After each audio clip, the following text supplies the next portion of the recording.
Robert Knight, I think, falls into that latter category. We'll find out. He's a senior fellow and executive director of the American Civil Rights Union, ACRU, theacru.org, the website. He's also the contributing author, to 10 Truths About Socialism.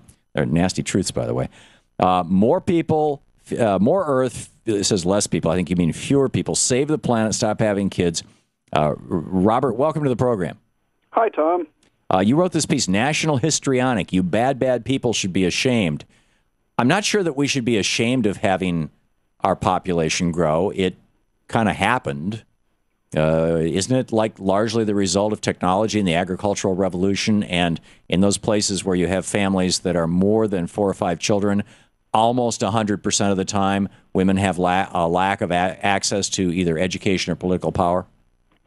Well, actually, the replacement rate is 2.1 children per woman, and that's dropping worldwide. All over the world. Yeah.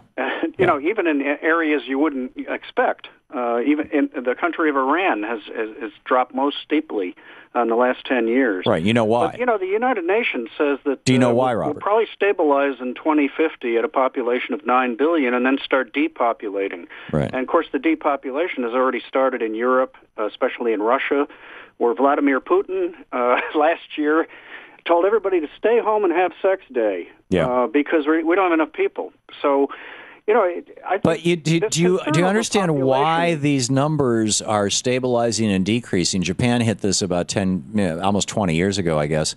Caucasians in the United States, this happened a decade or so ago. The Hispanic population is growing very rapidly, but basically, the one large driver of population, and you can find this anywhere, is not how much money people have access to. You have families all over the Middle East who get $40,000, $50,000, $60,000 a year simply for being citizens of countries like Bahrain or Saudi Arabia with all those oil wealth, and they still have 11 children per woman. And you've got, or between 7 and 11, I don't know what the average is, but so it's not money. And what it turns, and it's not lack of birth control, because in these same countries there's plenty of access to birth control. It's not illegal. It is the power of women. When women are empowered, population stabilizes. What's wrong with stabilizing human population? You know, you're right. There was a study out of Harvard a few years ago. It said the key determinant of fertility is the desire of women. They really do control how many kids. When they have the power to make that control, to make that decision, well, yes. True. Not every culture affords that power, do they? That's right. No, they don't. And I think ours does. Yes, it does. And it's one of the reasons why, if we want our population to continue to grow, we need to have a comprehensive immigration program.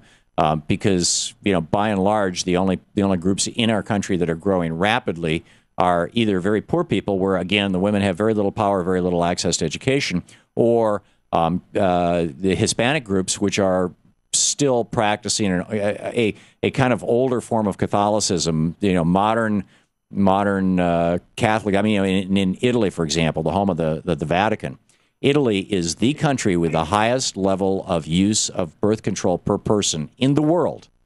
So, it's... Hey, Tom? Yeah, do you know any homeschooling families? Because my church is full of them, and a lot of them have 6, 8, 10 kids. I'm a homeschooling family. Okay. Well, a lot of these families have kids. They're thriving. They're a credit to their community. They're going to help, make this a better country. So, what does that have to do with anything? Well, it means your generalization about where the population growth is a generalization. Of course it is. And there are other groups that are growing rapidly. Even the Amish are growing rapidly. Across Pennsylvania and Ohio and Indiana, they're having lots of kids. And a lot of their kids are leaving, though, too, also. Well, some of them are leaving, but most of them stay. But the whole point is that what I wrote my column about was that National Geographic, which I subscribe to, has taken on a tone that has gone from exploring the world and its natural wonders and exploring cultures to conservation, which was good, but now they've crossed the line, I believe, and they've gone into extreme fanatical environmentalism where every article makes you feel terrible to be human. It's, if they show a flower close up, it's, we won't have many of these left because of humans and global warming, and it's just. But Robert, we have a hammer blow. We have half the population article. of the planet living on less than $2 a day. You've got over 1 billion people. That's more than the population of the entire world when Thomas Jefferson was president. You've got over 1 billion people in the world who have absolutely no access to fresh or potable water or sanitation. Isn't right, that... You're also seeing progress in getting more of that to more people. In some places, yes. Other places are going backwards. Panic people don't want that, really, when it comes down to... Oh, come on. Look at National Geographic. Have you seen this Aftermath they have on the Nat Geo channel? Aftermath series. It's 1AH, After Humans. And it presents a picture of what would happen to the Earth if all humans just disappeared. And, of course, the tone of the thing is, boy, wouldn't the Earth be better off without us? And, what I'm thinking... Well, the other species might be happy. I'm not sure that we would be. But that's not the point. I mean, you're writing this article basically saying... well, actually, we're out of time here. Robert, I want to let you... That's too bad. I was enjoying this. Yeah, me too. We'll leave you with the last word.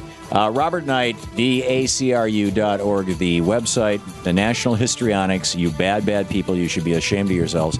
Bob's message. Bob, thanks so much for being with us. Thanks for having me on, Tom. Yeah, good talking.